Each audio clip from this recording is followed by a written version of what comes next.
The Ben Lapine District has new rules aimed at stopping students under the age of 16 from riding e-bikes to school. In the special report, Jillian Fortner explains the regulations. A lot of students rely on e-scooters or e-bikes like this to get themselves to school, but now some of them are going to have to find a different way to get to campus.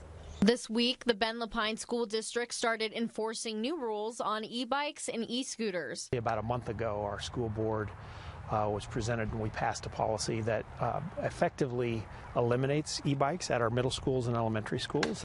The rules align with Trenton's law, which bans kids under 16 from riding in Oregon. The law is named after Trenton Berger, a Ben teen who was killed while riding an e-bike last summer. We did try to do this educationally only at first, but now that the law has changed and we have a little bit more enforcement, I think that's the piece that we are looking at and trying to figure out what's the best way to handle this for our students, especially our younger students. The Ben Lapine School District has seen a growing number of underage e-bike and e-scooter riders and multiple reports of collisions. One Pacific Crest student had to get staples in his head after being hit by another student. The principal says they've seen up to 40 e-bikes and e-scooters on the bike rack, all operated by children under 16. We have more kids just around on e-bikes, on sidewalks, going through intersections, not obeying traffic laws. Sometimes they put their friends on the bike with them, so there's 2 or 3 kids on a bike. They're not all wearing helmets.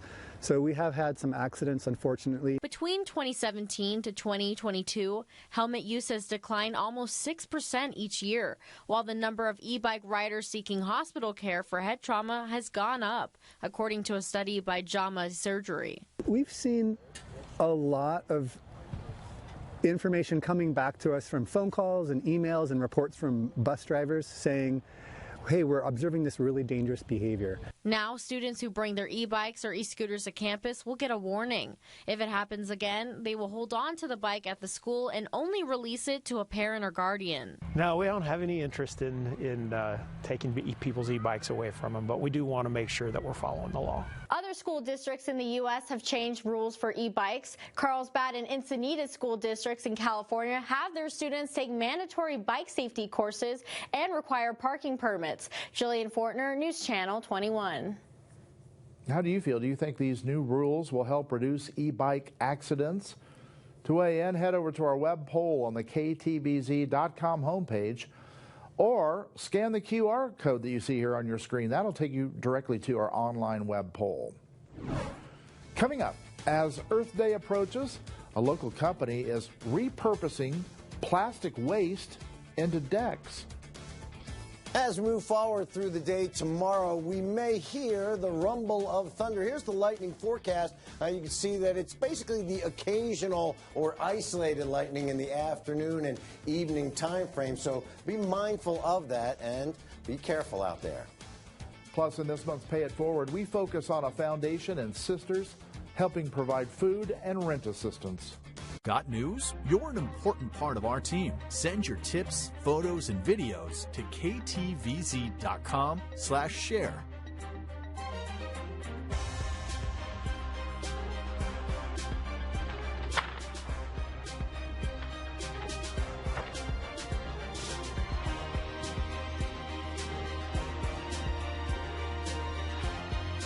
News Channel 21, Central Oregon's news leader.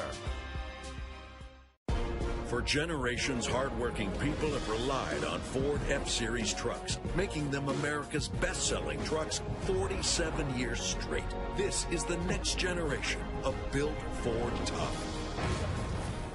Central Oregon will receive another $74 bazillion for infrastructure upgrades. Should be completed by 2074. There are 2 seasons in Central Oregon, winter and road construction. Ready to get out of town? Then don't miss the Central Oregon RV Dealers Spring Show and Sale. Financing on site, special interest rates, clearance specials, and hundreds of new and used RVs to choose from. Going on now through Sunday at the Deschutes County Fairgrounds in Redmond. For generations, hardworking people have relied on Ford F-Series trucks, making them America's best-selling trucks 47 years straight. This is the next generation of Built Ford Tough. Bob's Burgers is all new. You are going to be pepped. I'm pretty fired up. Sunday on Fox. Earth Day is a week from tomorrow, and the Environmental Center in Bend is planning a fair and parade. The free event features gardening, face painting, and food vendors. The parade starts at 11 a.m. Participants are encouraged to wear costumes based on their favorite feature of planet Earth. The fair starts after the parade with musical performances, including traditional Mayan drumming and dancing. You can learn more or sign up to volunteer at envirocenter.org. A company is turning plastic waste into patio decks. It's an effort to keep it green, and it's getting the attention because of Earth Day. Kasey McGee reports on the local businesses that are helping. Some sustainability efforts are literally underfoot. This decking material is made from plastics of all types, including plastic grocery bags, cereal box liners, to Ziploc bags. They have up to 95% recycled content in their Trex boards. On an average 16-foot board, that's over 2,250 plastic bags. Bend company Webfoot Home Improvements uses Trex products on about 100 decks a year and appreciates its recycled content. If you take the amount of recycled bags in the average 500 square foot deck, that means that we have used about 14 million plastic bags and wraps and stuff in our decks that we've built. To collect plastic material for its products, Trex works with grocery stores like Fred Meyer. Has it been successful so far? A lot of people coming in to bring their stuff? Very successful. We've partnered with them for 26 years. At Bend's Fred Meyer, there are 2 bins where customers can drop plastic bags, which are then picked up by Trex. Zero waste, zero hunger. It is the company initiative. So anything that can be recycled or repurposed, the company is 100% behind. What ends up in a deck stays out of the landfill. In addition to the emphasis on sustainability, Trex also focuses on durability for Central Oregon weather. When you have a composite deck that has a 25 to 50-year warranty, you just don't have to deal with all that maintenance. Last year, Fred Meyer collected 5 million pounds of plastic for next Trex, and Trex Recycling saves more than 1 billion pounds of plastic film and reclaimed wood from landfills each year. Kasey McGee, News Channel 21. Coming up, a local student athlete's heading to an all-star game this weekend. Do you have debris or residue buildup in your drain line? Or is something lodged in your pipes? Clogged drains are a common plumbing problem that Central Oregon Heating, Cooling, Plumbing, and Electrical fixes. If you've tried to solve the issue on your own, but your drains are still clogged, it's time to call us, the professional drain cleaning experts. We even have same-day appointments available. Central Oregon Heating and Cooling. We like what we do, and you will too. Dear sharp curves. Don't spin your wheels.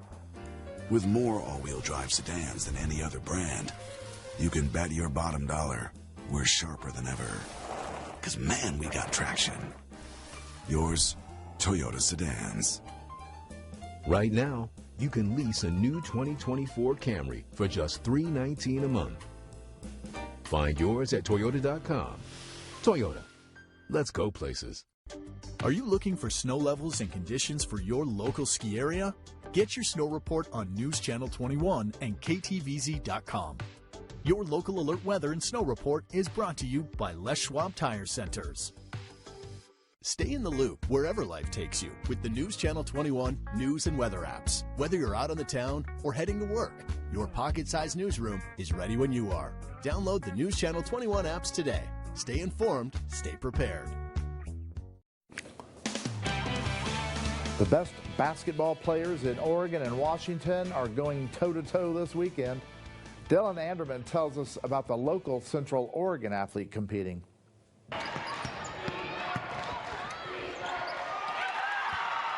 Mountain View star Kasey Booster is headed to the 2024 Northwest Shootout this weekend in Portland. Really excited. It's going to be a really fun weekend of events and just playing some really good competition and with some really good people. The Northwest Shootout is an all-star game for the best senior basketball players in Oregon and Washington. Booster is one of 10 girls competing for the Oregon All-Star team.